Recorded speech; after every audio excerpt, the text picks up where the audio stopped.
e proyecto dan di leerwerktrajecten, nota desconocido nos ministerio, den pasado también nos hace algún dina, of mi obisa den recién pasado, nos hace algún de proyecto na aquí, camina bota mira también ku persona na, di sistema aquí, ta sintina mucho más llegar a un proyecto para sombra, e nota algo que solamente riba papel en ta teoría, so eta una manera lo que bota ganhando de teoria também bota praticando.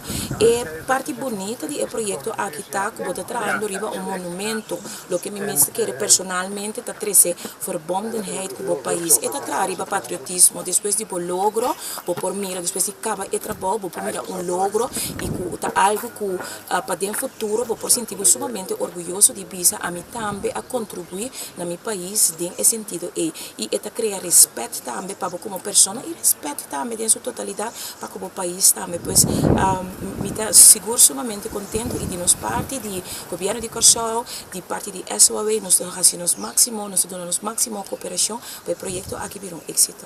Stichting Herstelling heeft 18 jaar expertise in Amsterdam om jongens met wat in ons vakjargon heet grote afstand tot de arbeidsmarkt naar de arbeidsmarkt te geleiden. Het gaat om jongens die bij het onderwijs zijn uitgevallen en die door de normale arbeidsvoorziening niet echt geholpen kunnen worden. En wij zijn erin geslaagd in die 18 jaar die jongens door ze te leren werken op de forten allerhande arbeidsvaardigheden bij te brengen zodat ze de afstand tot de arbeidsmarkt hebben overbrugd. 18 jaar, kleine 200 per jaar, dus rekent u maar uit, dat zijn er dus heel veel in de loop der jaren in Amsterdam. Maar we hebben de afgelopen 10 jaar ook veel ervaring opgedaan in Paramaribo. Heel andere omgeving, maar wel dezelfde problematiek.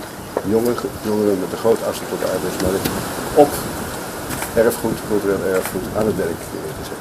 Dus het is ons een eer om hier ook met onze expertise dezelfde prestatie te leveren.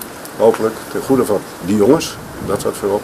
En ten tweede voor het monumentale erfgoed hier op dit eiland.